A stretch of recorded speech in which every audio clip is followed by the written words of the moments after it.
almost can't make it up there. It's terrible what age does to us. But the worst thing it does to us is we don't have enough energy to do all the things we need to do. Welcome everyone on this significant day. It's our first major fundraising event for Himba. I'd like to thank Uncle Bill Bonner for welcoming us to his country. And I wish to express our respect in honouring all Aboriginal and Torres Strait elders and families, the proud inheritors of the world's oldest culture and the first Australians. I'd like to thank wholeheartedly Maha Sinnathamby, the chairman of Springfield Land Corporation, for donating to us the land to start the school. And in his letter, Maha expressed the desire to improve outcomes in Indigenous education. We had spent many years looking for someone who could offer us this opportunity. And the day we received the letter from Maha was one of great jubilation for us. And your ongoing support out here at Springfield is deeply appreciated. We really value being part of a new, inclusive and exciting community. Some of our families and young people have already found part-time employment at the new Masters Hardware in Springfield, and all our senior students have done or are doing work experience in businesses around Springfield. This is community building at its best, with real and practical outcomes. And that's just the start. We're a bit proud to be part of Maha Sinnathamby's vision. I'd like to also thank the Perga elders are here, and I've been hoping that we could meet, and this is a great way to start our relationship. So thank you to all elders and welcome to the Perga elders as well. I'd like also to acknowledge our hard-working and dedicated board of directors, headed by Uncle Albert as the chairman. And I'd like also to thank all the women in Searchlight Inc., who for years have supported Southside Education and now Himba. All these people are volunteers.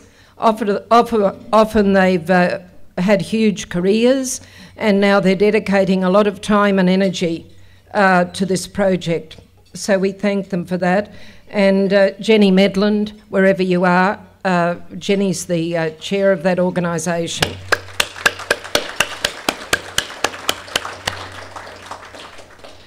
I'd like to also acknowledge representatives from federal, state and local governments and local councils, and also representatives from government departments and the Ipswich City Council, who've supported the emergence of Himba with enthusiasm and determination.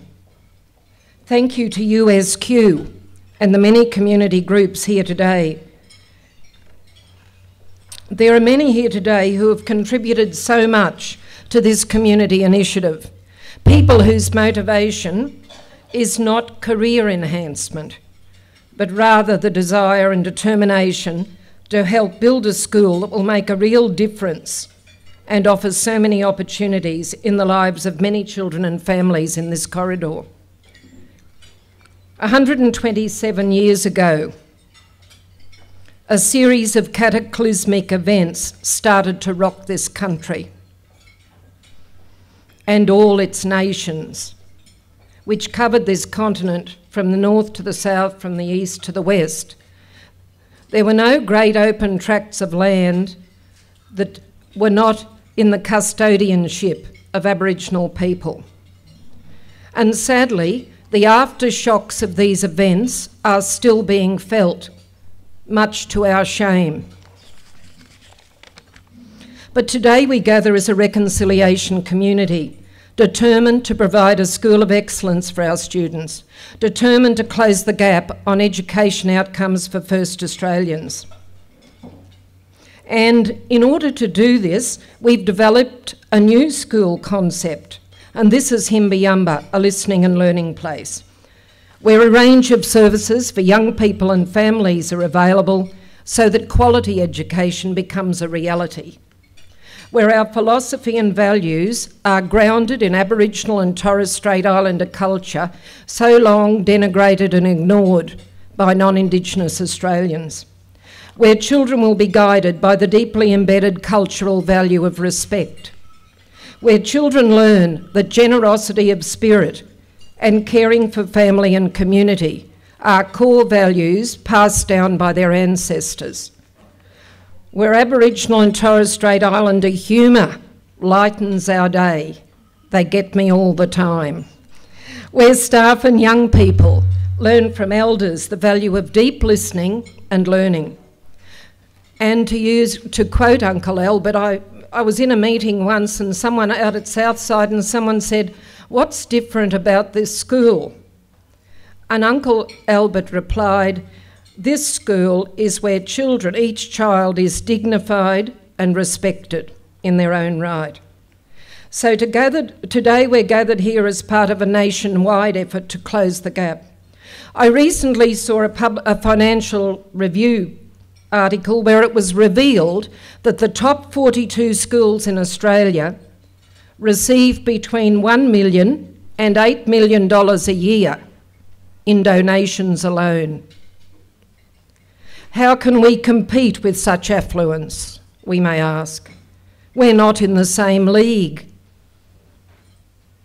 But with your assistance, people gathered here today, we can become a school of excellence, because what these students have is the rich resource of culture and a community gathered here today determined to make it happen.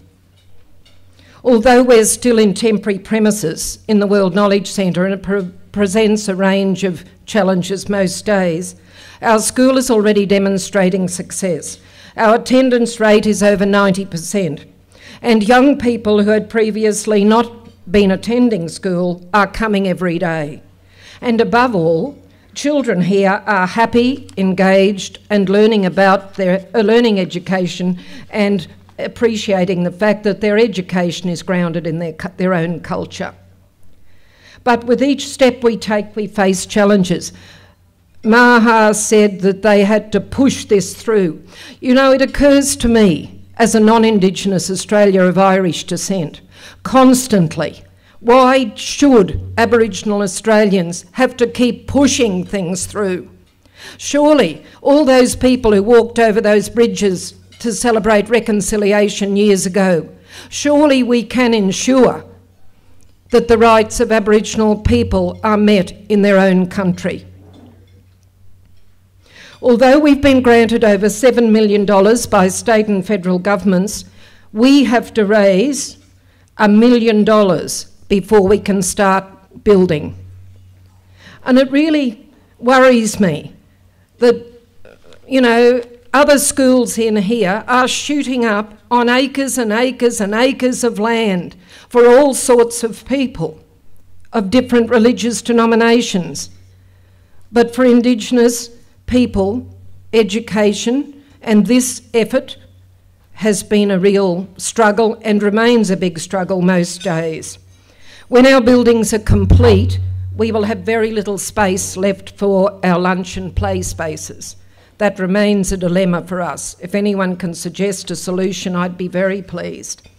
So we'd like to firstly express our determination to make this happen, and seeing everyone here today, we understand that it will happen.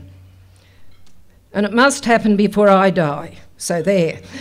So we would appreciate your ongoing support and assistance, and we need your guidance to take our school forward and to demonstrate what is possible when a community works together with governments to build a school that will make a real difference to the lives of so many children and families.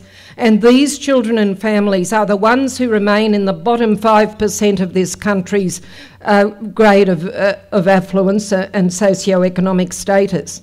We always say that's okay, there's only 10% unemployment. But the point is, the bottom 5 or 10% remain unemployed. And among that 5 and 10%, Indigenous people are there, the poorest group in their own country, on whose land we tread each day. So thank you for coming, everybody. It's deeply appreciated. But please mingle today and find answers for us. As you know, there's a big vision for this complex. It's about community building, and there are many aspects to this. We're not just a school, we're much more. We're the seed of a great community. So thanks, everybody, and I think we're going to welcome our little dancers anytime now. Thank you, everyone.